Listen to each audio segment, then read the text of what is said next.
Welcome back to S group. My name is Aamir. MS excel complete course series की इस नई video में एक बार फिर से आप लोगों का स्वागत करता हूं। उम्मीद करता हूं आपको MS एक्सेल सीखने में मज़ा आ रहा होगा। आज की इस क्लास में हम देखने वाले हैं MS एक्सेल में सही तरीका क्या है डेटाबेस को स्टोर करने का, अलाइंस क्या है, कैसे हम अलाइन करेंगे किसी भी टेक्स्ट को या कोई न्यूमेरिक अंक है जिसको हम यूज़ करने वाले हैं, कैसे हम फॉन्ट कलर यूज़ करेंगे, कैसे हम बैकग्राउंड पे कलर लगाएंगे। तो आज कुल मिलाकर आप ये कह सकते हैं MS एक्सेल में डेटा क्रिएट करना और उसको फॉर्मेट करना आज की इस वीडियो में हम सीखेंगे। सबसे पहले मैंने यहाँ पे अपना MS एक्सेल ओपन करके रखा हुआ है, आपको दिखाई भी दे रहा होगा। अब यहाँ पर मैंने आपको पहले भी बताया था पिछली क्लास में, MS एक्सेल में सारा का सारा डेटाबेस टेबुलर फॉर्म में होता है, टेबल के फॉर्म में स्टोर रहता है। अब यहाँ पे जितना भी मुझे काम करना है तो काम को स्टोर करने के लिए यहाँ पे मैं एक एरिया डिफाइन कर लेता हूँ।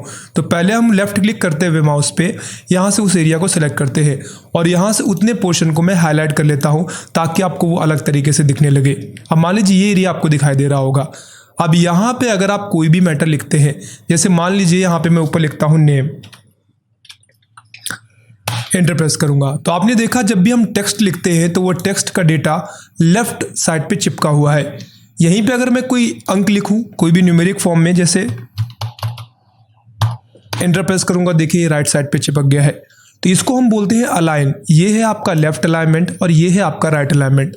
अगर हम बात करें MS एक्सेल में तो टोटल मिलाकर यहाँ पे 6 अलाइनमेंट्स MS एक्सेल में है। 6 अलाइनमेंट्स किस तरीके से यूज आते हैं वो समझ लीजिए। जैसे एक ये पूरा सेल है, इस पोर्शन को हम सेल कहते हैं। अगर हम चाहें तो इस सेल के साइज को ऊपर से खींचकर छोटा या बड़ा कर सकते हैं। जैसे मान लीजिए यहाँ से मैंने इसकी विड्थ बढ़ा दी, अब इसका विड्थ थोड़ा बड़ा हो गया। इसी तरीके से अगर मैं चाहूँ तो इसकी हाइट भी बढ़ा सकता हूँ। हाइट बढ़ाने के लिए मैं यहाँ से नीचे जाऊँगा और इसको पकड़ के ड्रैग करूँगा नीचे की ओर। तो अब आपने देखा ये सेल का साइज कुछ ऐसा हो गया है। जहाँ पर जो टेक्स्ट फॉर्म में डेटा है वो नीचे बॉटम में चिपका हुआ है लेफ्ट साइड पे।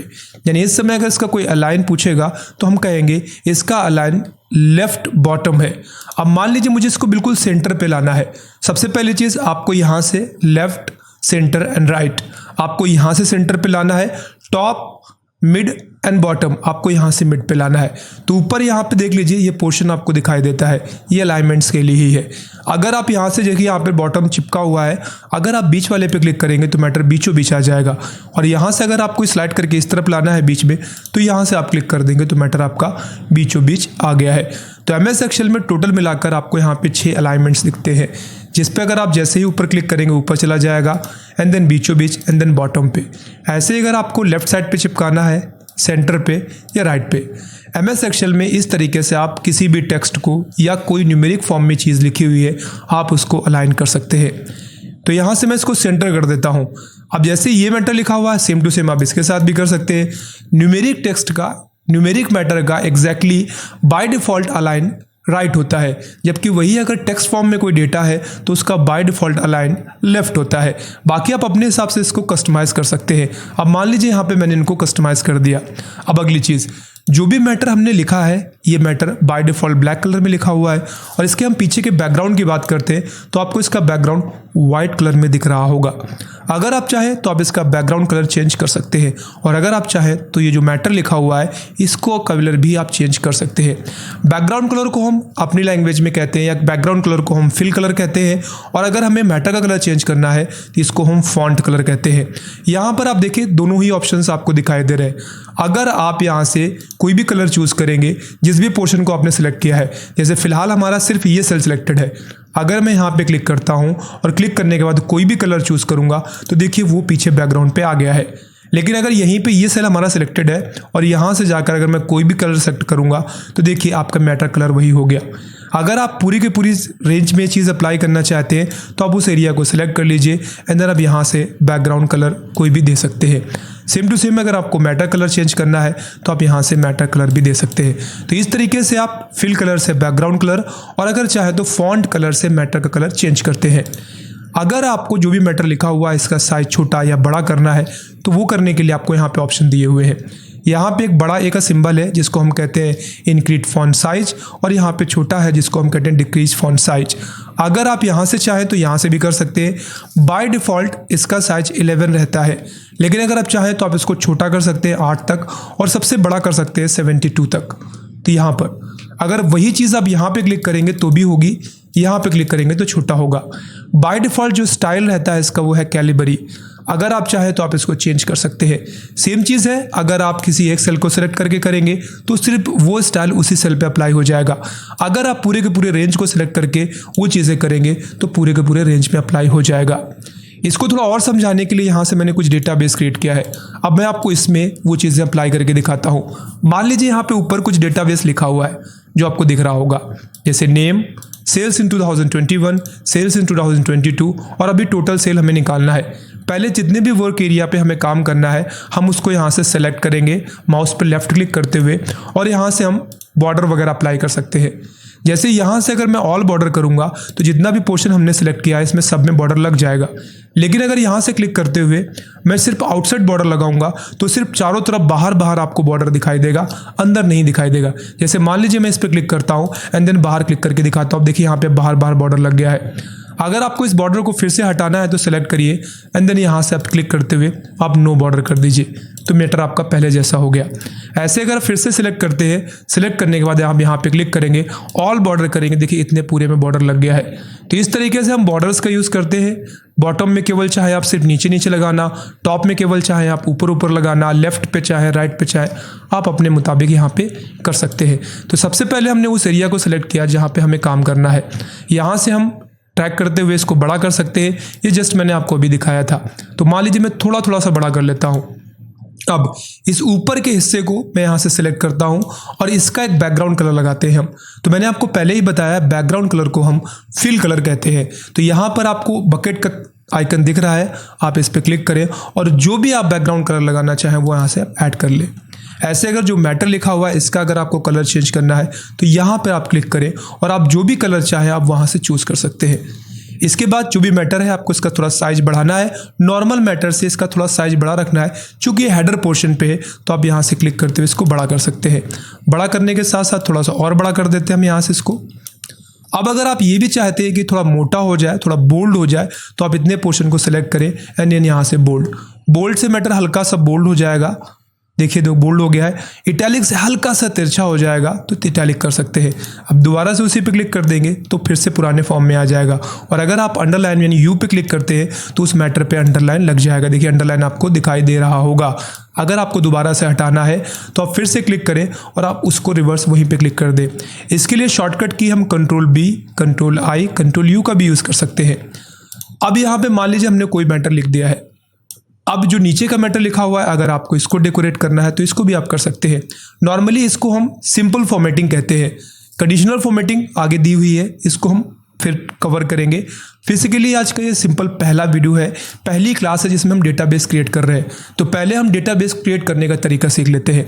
अब यहाँ पे मान लीजिए डेटाबेस हमने क्रिएट कर लिया। अब एक और चीज़, यहाँ पे आपने देखा सीरियल नंबर नहीं दिए हुए हैं। अगर हमें सीरियल नंबर लिखने होंगे तो हम क्या करेंगे? सबसे पहली चीज़, यहाँ से हम एक पोर्शन को सिलेक्ट करते हैं और सेलेक्ट करने के बाद यहाँ से मैं इसको बॉर्डर लगा देता हूँ। ठीक है, बॉर्डर तो लग गया है। लेकिन अब क्वेश्चन ये आता है कि अगर मैं यहाँ से सीरियल नंबर लिखता हूँ तो सीरियल नंबर लिखने के बाद आप देखेंगे इसका जो बैकग्राउंड कलर है अभी भी वाइट है। अब अगर मैं चाहूँ तो क्लिक करके यहाँ से कोई बैकग्राउंड कलर ले तो सकता हूँ, लेकिन इतना सब करने की ज़रूरत नहीं है आपको। आप जो भी फॉन्ट स्टाइल जो पहले से कहीं अप्लाई किया था वही आपको इस सेल पे अप्लाई करना है। तो पहले जहाँ आपने अप्लाई किया था वहाँ पे क्लिक करें एंड देन यहाँ पे आपको फॉर्मेट प्रिंटर दिखाई देता है। जैसे आप फॉर्मेट प्रिंटर पे क्लिक कर देंगे और इसके बाद जो भी सोर्स है आपने उसको पिक कर लिया है। अब आप जैसे ही क्लिक करेंगे तो जो भी सोर्स का फॉर्मेटिंग स्टाइल होगा, जो भी बैकग्राउंड कलर होगा, फॉन्ट साइज होगा, फॉर्मेट कलर होगा, जो भी होगा वो अप्लाई हो जाएगा। देखिए यहाँ पे अप्लाई हो गया। तो इस तरीके से कहीं पे कोई स्टाइल अप्लाई किया गया है और अगर आप उस स्टाइल को केवल कॉपी करके किसी मैटर पे अप्लाई करना चाहते हैं उसके लिए हम फॉर्मेट पेंटर का यूज़ करते हैं। अब यहाँ पे कट और कॉपी दो और ऑप्शन दिए हुए हैं जिनकी सहायता से, जैसे मान लीजिए ये मैटर लिखा हुआ है, इसको हमने सेलेक्ट किया। अब ये सेम मैटर मैं यहाँ पे लिखना चाहता हूँ तो यहाँ से मैंने इस मैटर को सिलेक्ट किया और कॉपी किया। अब मैं जहाँ पे मुझे जाना है मैं क्लिक करूँ और अगर मैं चाहूँ तो मैं एंटर बटन प्रेस करूँगा तब भी पेस्ट हो जाएगा। अगर मैं चाहूँ तो मैं पेस्ट पे क्लिक करूँ तब भी पेस्ट हो जाएगा। अगर मैं चाहूँ तो शॉर्टकट की Ctrl+V है जिसका मैं इस्तेमाल कर सकता हूँ। पहले मैं एंटर प्रेस करके ही प्रेस कर रहा था, देखा यहाँ पे पेस्ट तो हो गया है। अब अगर आप चाहें तो साइज छोटा बड़ा कर सकते हैं। सेम चीज़, अब ये वो जो फॉर्मेटिंग स्टाइल है ऊपर वाला आपको यहाँ पे अप्लाई करना है। तो सिंपली हम क्या करेंगे, हम पहले यहाँ से सेलेक्ट करेंगे एंड देन यहाँ से मैं फॉर्मेट पेंटर ले लेता हूँ। अब यहाँ से अगर आप क्लिक करेंगे तो देखिए वो चीज़ अप्लाई हो गई है। अब एक चीज़ और है, आपने देखा एक बार अप्लाई होने के बाद वो सिलेक्शन हट गया है। अगर आप चाहते हैं कि सिलेक्शन एक बार ना हो, बार बार हम क्लिक करते रहे, वो फॉन्ट स्टाइल कॉपी होकर पेस्ट होता रहे, तो हम क्या करेंगे। अब यहाँ साइड में एक और चीज़ देख लीजिए, साथ में ऊपर यहाँ पे देखेंगे अंडू का बटन है, नीचे देखेंगे रिडू का बटन है। अगर आप इस पर क्लिक करते हैं तो आप एक स्टेप पीछे जा सकते हैं। जैसे एक स्टेप पहले यहाँ पे आमिर सोहेल नॉर्मल फॉर्म में लिखा हुआ था, अगर मैं इस पर क्लिक करता हूँ फिर से तो देखिए आपका पुराने एक स्टेप पहले जैसा लिखा हुआ था वो आपको यहाँ पे दिखाई देने लगा है। अब मैं यहाँ पे एरिया सिलेक्टेड है, मैं डबल क्लिक करूँगा एंड डबल क्लिक करने के बाद अब यहाँ पे जब मैं पेस्ट करते हुए जाऊँगा, एक बार सॉरी मैं यहाँ से पहले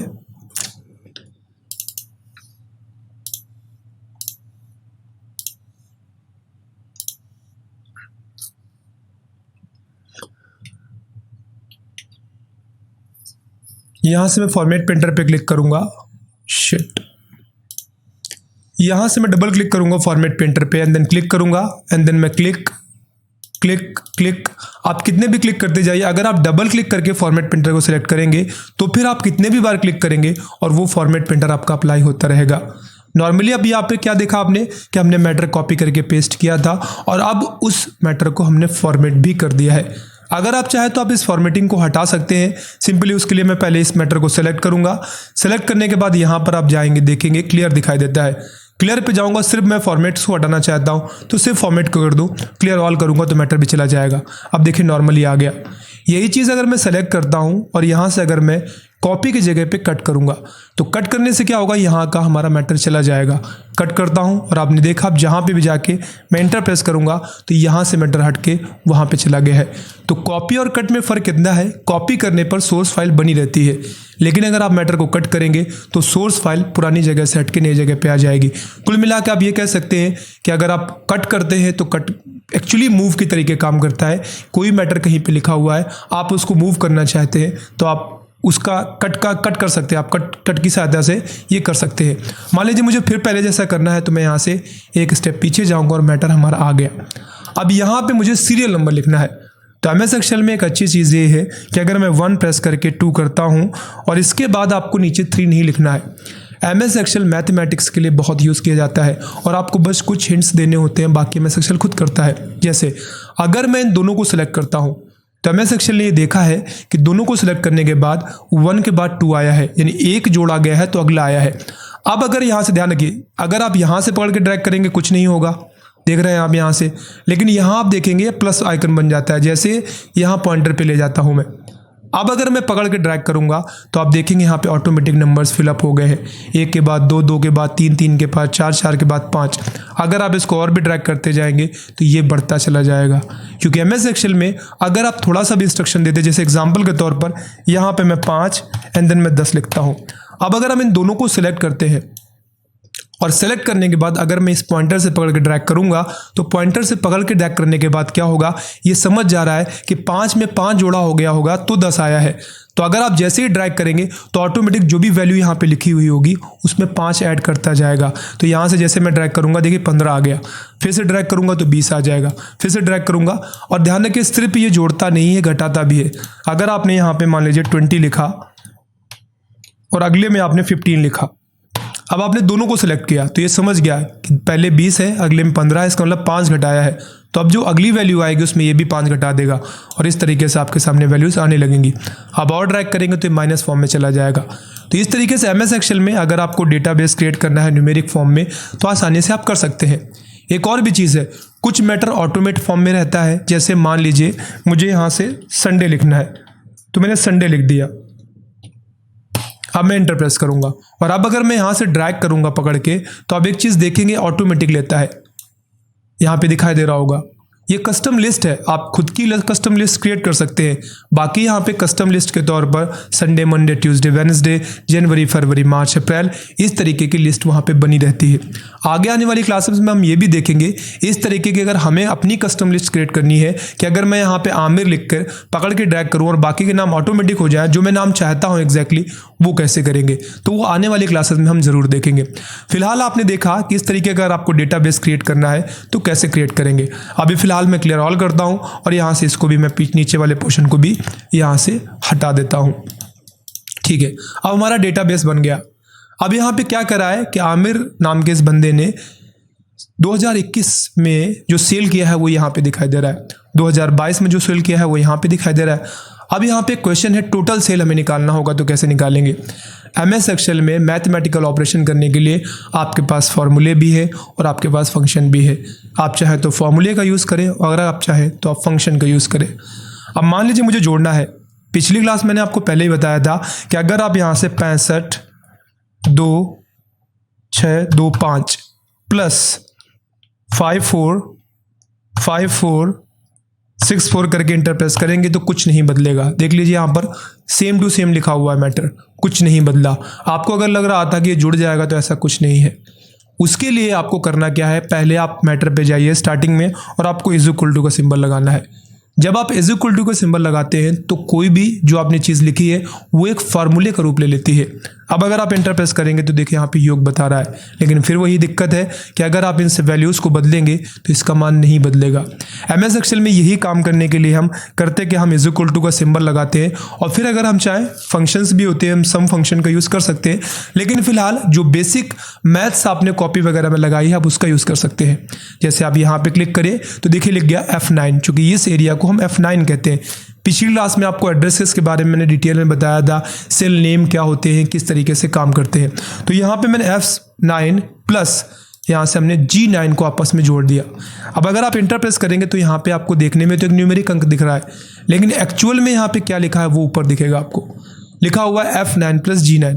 इसका मतलब जो भी F9 की वैल्यू है, देखिए F9 है ये, और जो G9 की वैल्यू है, इनको दोनों को जोड़कर तीसरी वैल्यू निकाली गई है। अगर आप इनका मान बदलेंगे तो ऑटोमेटिक इसका मान बदलेगा। क्यों? क्योंकि ये इन दोनों के योग के बराबर है। अगर आप यहाँ से पकड़ के ड्रैग करते हैं तो ड्रैग करने पर आप देखेंगे सबका योग इसने बता दिया। अभी आप यहाँ पे देखेंगे कैसे, तो एक्चुअली ये कैसे काम करता है। अगर आप नीचे सेकंड वाले पे क्लिक करके देखेंगे तो आप देख रहे हैं F10 प्लस G10, यानी यहाँ पर ये है F10 आपका और ये है G10। ऐसे नीचे आप देखेंगे तो यहाँ पे same time F16 and G16 को जोड़ दिया है।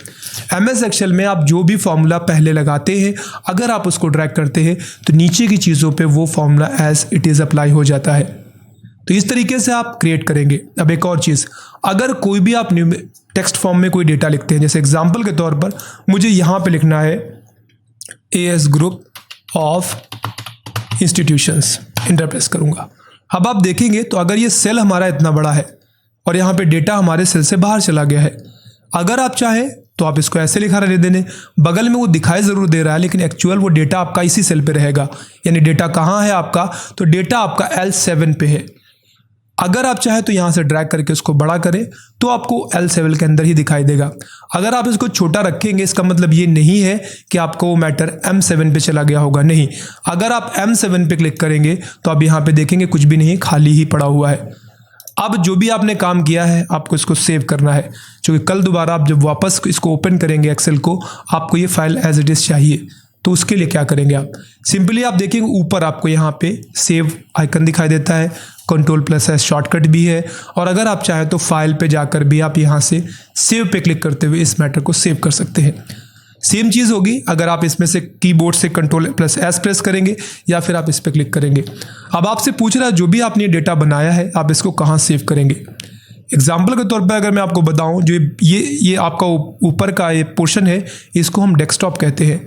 अगर मैं चाहता हूं जैसे ये यहाँ पे फोल्डर्स वगैरह बने हुए हैं, ऐसे ही हमारा जो फाइल हमने बनाया है वो भी यहाँ पे सेव हो जाए ताकि कल मैं दोबारा इसको ओपन कर सकूं। तो उसके लिए आपको ये एरिया डेस्कटॉप एरिया है तो आपको डेस्कटॉप पे सेव करना पड़ेगा। उसके लिए यहाँ पे मैं क्लिक करता हूँ, यहाँ से जाऊँ या फिर मैं ऊपर यहाँ से क्लिक करता हूँ या Ctrl+S करूँगा।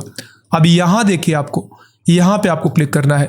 जैसे आप क्लिक करेंगे तो क्लिक करने के बाद आपके सामने ऑप्शंस आ रहे हैं, आपको डेस्कटॉप पे जाके इसको सेव करना है तो आप डेस्कटॉप चूज़ कर ले। एंड देन इसके बाद आपको इसका नाम क्या रखना है, ध्यान रखिए अगर आप फाइल को सेव नहीं करते किसी दूसरे नाम से तो अपने मन से एक नाम लेता है, बुक 1 बुक 2 बुक 3, तो यहाँ पे इसने बुक 1 नाम ले लिया है। अब मैं अगर चाहूँ तो माई फर्स्ट क्लास या माई सेकेंड क्लास किसी भी नाम से मैं सेव कर सकता हूँ। अब यहाँ पे एक और चीज़ देख लीजिए जो आपको देखना चाहिए।